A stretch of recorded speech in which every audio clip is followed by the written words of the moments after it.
since January. Thus saith the Lord, things are going to change for you. In the mighty name of Jesus. Look at what he said in Amos chapter 9, verse 11.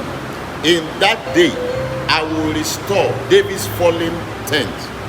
I will repair its broken places, restore its ruins, and build it as it used to be, so that they may possess the remnant of Edom, and all nations shall bear my name, saith the Spirit of the Lord. In that day, in this month of perfection, in this month of restoration, whatever has been broken down in your business, in your life, they are going to be restored in the mighty name of Jesus. Look at what it says in the book of Micah chapter 7. Micah chapter 7 verse 8. Rejoice not against me, O my enemies. When I fall, I shall rise. When I sit in darkness, the Lord shall be a light unto me. Don't rejoice over me. Don't mock me, my enemies, because of the challenges I'm going through. I am going to bounce back. And that is the winning code. You must have that assurance in your heart that God is with you and that God is going to help you, and you will be restored and you will bounce back. Please let me share this to all your friends. Do a watch party, because I will be teaching you some very important nuggets that will translate your life in this period of transition. In the mighty name of Jesus, something good is already happening. Now listen carefully. Success, progress, breakthrough in life are determined by the kind of goals that you have. For example, this morning, I have set a goal for this CEO service. So all the hindrances, limitations, the downpour of rain, the challenges we have this morning will not limit us, because already there is a goal. Anyone who wants to succeed in life who does not know how to set goal will be frustrated, because without goal, you can't go forward. Without goals, you can't score. Can you imagine a field without a goal post? All the players will just be roaming around, no direction, no focus, and very soon your energy will be dissipated. Now, whatever you are doing that you see as a duty is because you don't have a goal. When somebody is employed somewhere, he sees it as a duty, you will soon be tired. You will be looking at the time. When you are in the presence of God, you will be looking at the time. Oh, time is going. Let them do this praise and worship, and let's hear the word. Let this thing be over. I need to go and see somebody. But when your goals are your passion, when you have goals that are spiritual, the moment you come to church, you are happy. You celebrate the presence of God. Why? Because goals and plans are the result or the reason for the success we have in life and in ministry. Every other thing concerning success and breakthrough is just an addendum. Goal is superior. Plans are superior. Why? Because your life is driven by goals. Your life is where it is now because of goals. Success and failure mechanism are always at work in your life. But success mechanism overrides failure goals by goals. Now, it overrides the failure that come to you per time because of goals. Remove goals, then your quest for success tantamounts to nothing. The moment you remove goals from your life, no goal, no achievement. And that's why it's very, very important this morning. I want to teach you how you can set goals. The reason is this. It is only 3% people that set goals. Only 3% people. Only 5% people in the world think. 50% are always thinking they are thinking.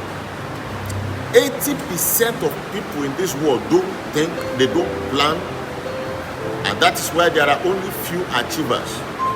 They wake up in the morning and flow in the direction of the environment. For example, some people will not go out this morning because it's raining. They respond to stimuli. They say, oh, it is raining. Can't you see it's raining? Because of that, I cannot go out. But listen carefully. Picture this. Somebody asks you to come and pick $3 million this morning. And you have been praying and you have been thinking. The person say, come and pick it this morning by 6 a.m. Even though it is a torrential rain, even though everywhere is flooded on your way, I'm telling you, if you need to get canoe, you will get to that destination. That is the drive of goal. When you have a goal, you anticipate. Where there is no vision, the people perish. Where there is no goal, people are, relaxed. People sleep. For example, this morning, some of you will wake up, look at your social media, go back to sleep again. No job, total lockdown, because there is no goal. But if you have a goal, it begins to override the failure mechanism, which is at default in your life. Normally, your life is operating by default on the negative. That means if you do not initiate any change, your life will just be going down the drain. But when you begin to initiate goals in your life, this morning I'll be there, this morning I'll be in that place, I will do this, I will do that. By priority, let me tell you, there is no failure mechanism that can stop you from achieving your goal. But the wonderful thing about goal setting is that you need to pay the price in full before you get the product. It is not received by promises. Tomorrow I am going to go to the bank to collect the $3,000. Those are promises. It does not work.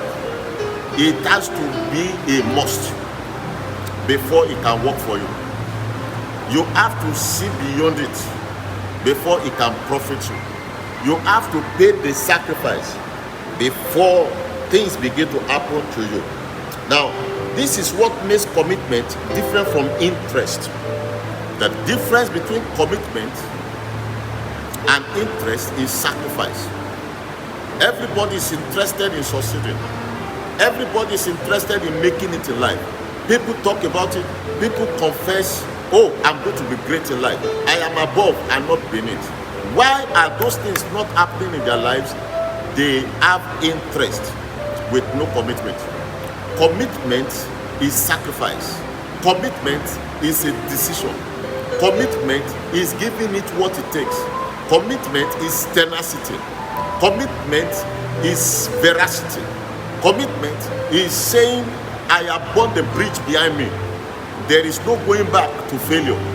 When life sees you that you are committed, the environment, the energy that has been created in this world by God will begin to supply all your needs according to his riches in glory through Christ Jesus. The moment that God sees that what is inside you is stronger than the circumstances around you, then you are set for your breakthrough. That's why he says in Ephesians chapter 3 verse 20, he is able to do exceedingly, abundantly, above all that you can ever think or ask of him, through the same power that worketh in you. What is that power? The power of determination, the power of commitment. You've set your face like a flint. Nobody can stop you. I have a goal. And Peter said, oh master, you cannot do that. He said, get thee behind me, Satan, you foul spirit from the pit of hell. Get thee behind me. I have made up my mind. I am going to the cross. It is a goal. It is a goal. Somebody is going to score a goal from this morning. In the mighty name of Jesus. Glory be to Jesus. Listen carefully. There is an unlimited life that is responsible, or that comes into your life through this unlocking of codes. There is a word that is called unlimited. where you are not limited financially. It's a world that you set goals, marital goals.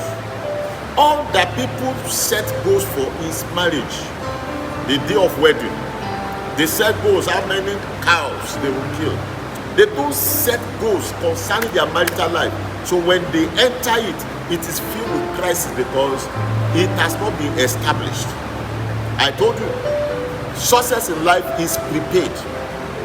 Before you become successful in marriage, you have paid the price in studying to show yourself approved, a workman that needs not be ashamed.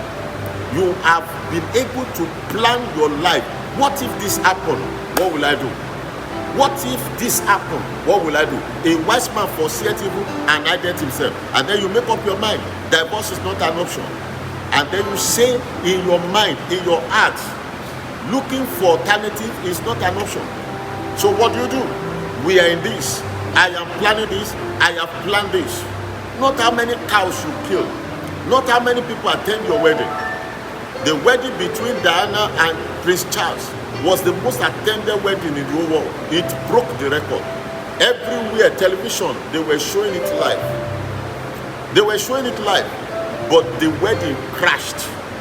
The marriage crashed. And for the first time in the palace, there was a divorce, case of divorce, case of separation. Prince Charles and Diana.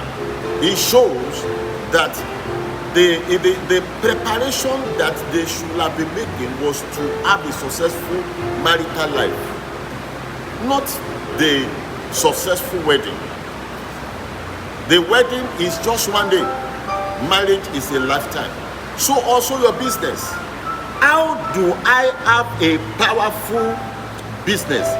Begin to make plans. Begin to put things in place for your physical health, for your family, for your finances, for your security. What happens to your children? What happens to their schooling? You make plans. A wise man foreseeth evil and hideth himself. Glory be to Jesus. Now, the reason many people do not subscribe to learning is because of pride, arrogance. They feel they know everything. Listen carefully. Pride is like a bad breath. When you have a bad breath, you may not know, but other people will just be closing, putting their hands in their noses when they are around you, and you'll be wondering, why are they doing this? It's because you have a bad breath, my friend. But the one who has bad odor, most times do not know. It is people around you that will be feeling it. That is what pride does to people. It brings destruction. God says, I'm against the proud man. So every day you must keep on learning. You must keep on training. You must keep on thinking. You think with people that are high achievers. For you to be logged in this morning, I know that you are serious about succeeding in life. For you to be logged in this morning, I am convinced that you are very, very serious about making it in life. This is just the beginning. Interest. The next one is commitment. You must be committed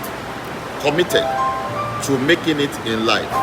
In the mighty name of Jesus, you will rise again. Your business will rise again. In the mighty name of Jesus, I say your business will rise up again. In the mighty name of Jesus. Those who don't have goals, we always work for those who have.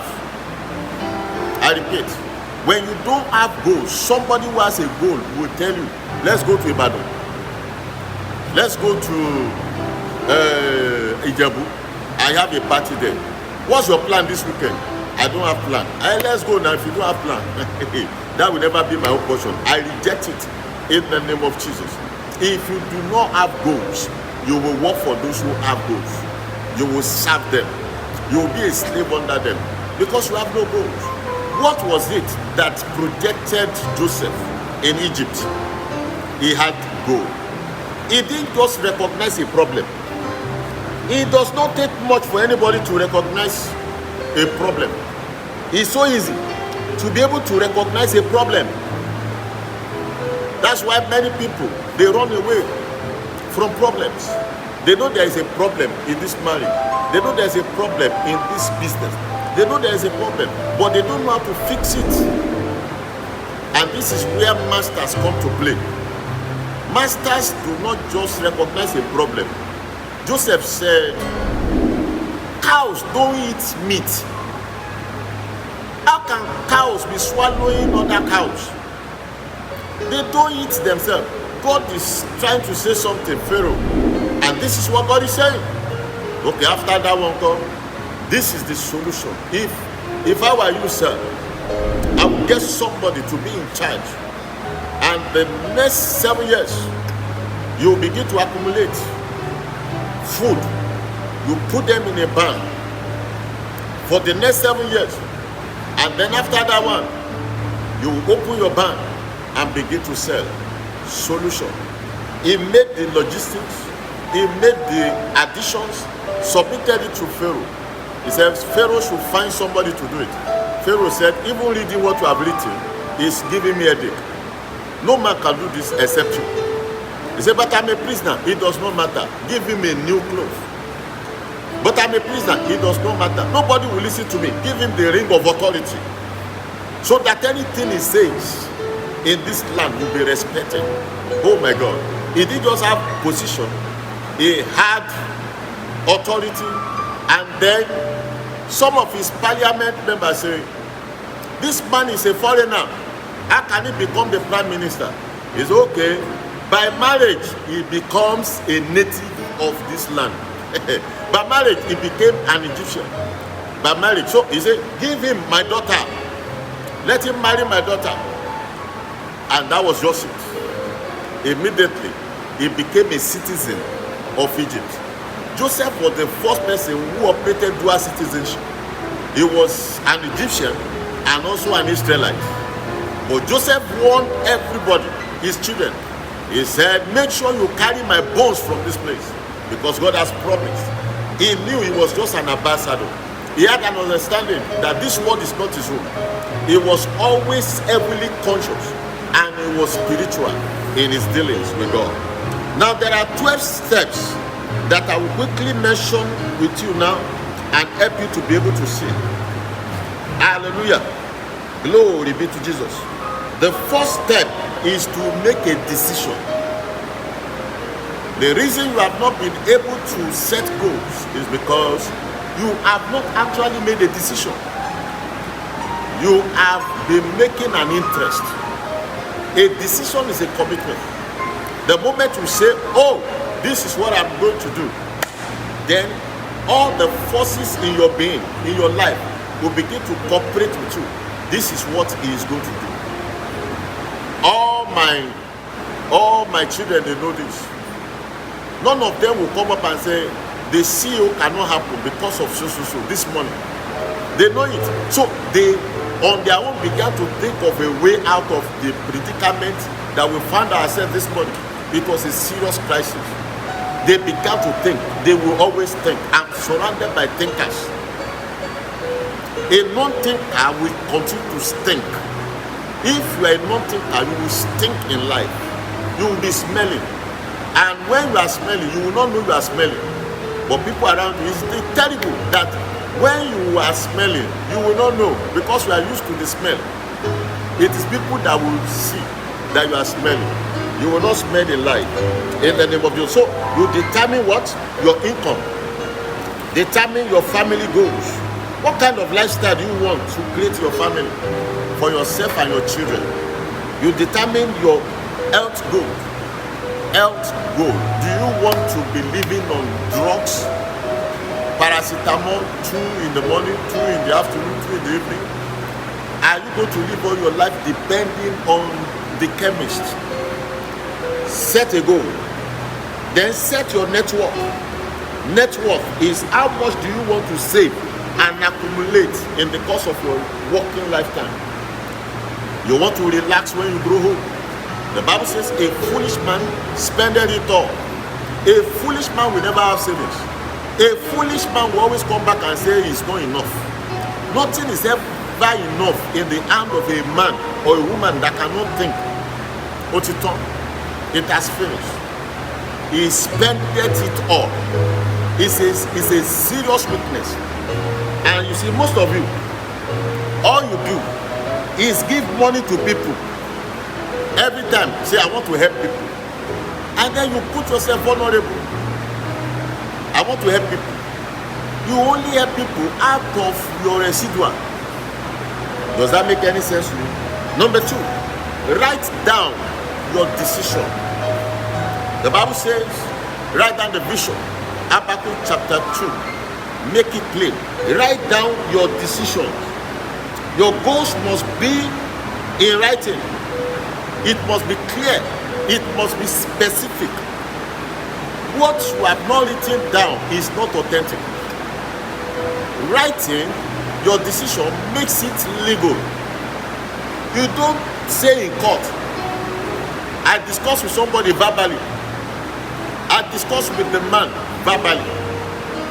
Somebody, I discuss with somebody, please don't distract me with all this. Talk to Shuru or whatever.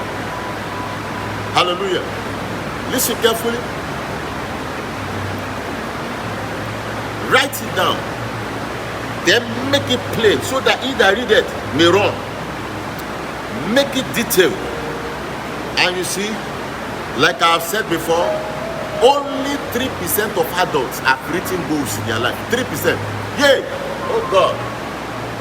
Lord help me. Only 3% of people in this world have written any goal of any kind. They plan in their head. They don't write it down. Some people think they are thinking, but they are not thinking. Hallelujah. Number 3, set a deadline. That's the problem. The moment you tell somebody that cannot think within 24 hours, his brain will go on holiday. He will disagree with you. He will be angry. How do you think I can do it? That deadline. Don't give me deadline. Just tell me 1 week. 12 hours is not enough. 2 hours is not enough. A non-thinker will never have enough time. A non-thinker will always be a procrastinator. A non-thinker will always shift responsibility and shift blame. It is they are the ones. If not, the NEPA took light, I will have been able to accomplish that goal. If not, that I'm having a headache, I will have done it. A non-thinker is always thinking in the negative, always looking for excuses. Hallelujah. Praise the Lord. Set a deadline. You know why I do that for my children? I always set deadline. I will say before the end of today. Some people hate it. There is a warning inside you. It's a subconscious thing. People hate to be told before the end of today, in 12 hours, in 14 hours, in 24 hours. I will tell you why. Your subconscious mind uses deadline as a forcing system to drive you consciously and unconsciously toward achieving your goal on schedule. So if you don't have a schedule, you cannot achieve any goal. It forces you. I must submit this thing before. But you see them, they will wait for the last minute. They will think, oh, I can do it. When you live your life like that, you are living your life by default for failure. You are setting your life for failure and disappointment in life. Now, if that goal is very big, then begin to have some sub-deadlines. Sub-deadlines means break them. Okay, before Tuesday, I will do this. Before Wednesday, I will do this. Sub-deadlines. If for some reasons you don't achieve your goal by deadline, simply set a new deadline. There is no unreasonable goal in life. Write it down. There are only unreasonable deadlines. No goal is unreasonable. No goal is impossible. You must never think impossibility when it comes to goals. Always think it is possible. Let your belief system accommodate that goal. It can happen. It will happen. Number 4, Always identify the obstacles that you will have to overcome to achieve your goal. I'm talking about you operating with the law of constraints. Very, very important. Or the theory of constraints. There is always one limiting factor, whether 2, whether 3, whether 4, that will come during the time of you attempting that to achieve that goal. So the 80-20 rules applies to constraints. So what do you say?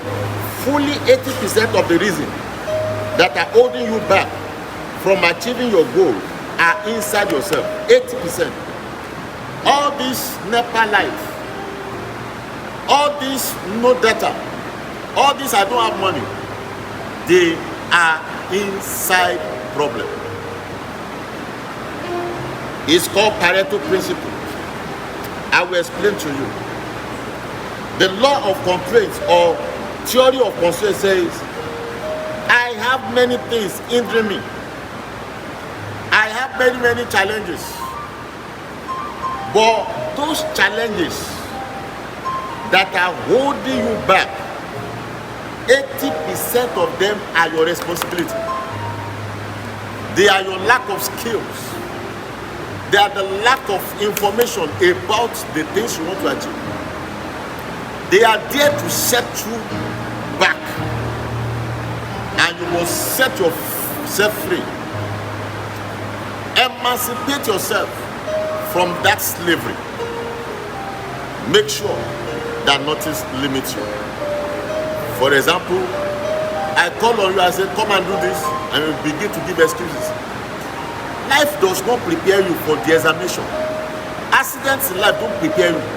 And they didn't prepare us. They didn't tell us, you can't follow me. You impromptu, I don't like this one. He's always impromptu. He will not prepare us. He will just tell us, it's not like that. Life is not like that. Let me tell you, that is the reason you are redundant. That is the reason you are laid back. That's the reason you are not an achiever. If you want to be an achiever, then you must be ready to be activated anytime. This is where we are going. Yes, sir. We are no longer going there. Yes, sir. This is where we are turning. Yes, sir. Instead of you to say, that's what I don't like. I have already invested in this place. Now you are saying, go back. This is what I don't like. Listen carefully. When you think like that, you will be laid back. Your subconscious will stop you from getting along in life. So what do I do to conquer this one? Stage 4. The problem that is outside me is only 20%. Look at my fingers. This one is 20% pointing to God. This one that I'm pointing to you and the devil is how much? 20%. Devil, you are the reason. That enemy is the reason. You are the reason this marriage failed. Every time I'm pointing to you, I am claiming how many? God plus my own 60% is 80% responsibility. God will never fail. I'm doing like this to you. God, you are my witness. He will never fail. I'm doing this to myself. These 3 are pointing to me. I am pointing only one to you, which is only 20% of my problems. The 20%, the devil cannot do more than 20% in your life. I am fired up. Satan cannot take more than 20% for your failure. 80% belongs to you. That your boss cannot stop you. Uncle Laban could not stop Jacob. The brothers of Joseph could not stop him. Prison could not stop him. What is stopping you is inside you. Lack of information like this. You are too proud to submit yourself to trainings and teachings like this. I don't have time. So what is your time being used for? What are you using your time for? Talk, chat with friends. Cha. No direction. If you have goals, you will not waste your time talking to anybody. What is it? I've heard you. Thank you. God bless you. But when I'm relaxed, you can talk. How far now? How is everything? That is my relaxation time. That is my realization time. After that one, you don't finish. Glory be to Jesus. I don't think I'll be able to handle the remaining. I need to stop here. This is number 4. Because of, do we have time? Can I take one more? We can take one more. Okay, let me quickly repeat this as I've written it down. Why have I not achieved my goal by now? I'm using the theory of constraints. And there is only one limiting factor or constraint that sets the speed at which you achieve your goal. What is it? 80% stroke 20% rule. Pareto rule is telling me 80% of my problems that are holding me back are inside me. They are the lack of a skill, good skill, a quality or a body of knowledge, communication skill, I don't have it. Financial intelligence, I don't have it. Those are the reasons I have not been achieving. So to make it in life, I start with myself, not with other people. I know the temptation is, I wish my husband can listen to this message. Start with yourself. There's nothing wrong with you telling your husband to listen to this, but start with yourself. It's not your husband, it's you that needs to be free. When you are free, then you can help other people. Number 5, identify the knowledge, information, and skills that you need to achieve that goal. Go for discovery. Start searching. Start searching. It was that my search that led me to God's servant, Bishop David Oyedepo. Are you getting it? It will lead you to people who can help you to fulfill your destiny in life. There are pastors I cannot sit under. I'm telling you, not because of pride, but because of my goals. This one does not help me. When a pastor is now telling me the reason I'm on the floor is because of household enemy, enchantment. When the Bible says there's no enchantment against Jacob, it did not say there is no enchantment. There are enchantments. There are people that are being put out there. But not me. You can't stop me. If I taking of it is bringing out the lion inside me, you cannot stop me. Jesus Christ, it was written of him, he will not talk, he will not say anything. He will be led like a lamb to slaughter. But when Pilate said, I have power to free you, hey, the lion rose up. He looked at him, he spoke. He said, you don't have power over me. I have power to lay down my life. Wow, you touch an area, and that's an area that is, you can't be telling me that one witch somewhere, one wizard somewhere is the reason I'm on the floor. Well, they don't fit. Are you getting it? Have that heart of a lion. And it's because of knowledge that you will have boldness. Oh my God. I'm excited. What is the greatest discovery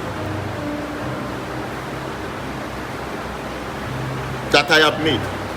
I have realized that for me to be among the 10% in my field, there are certain things I must go for. I must find out my weakest skill, the weakest one,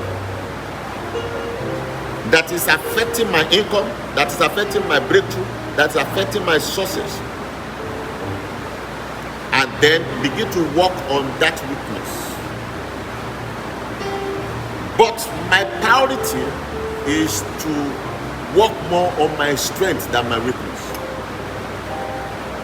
Work more in the area of my strength than in the area of my weakness. Very, very important.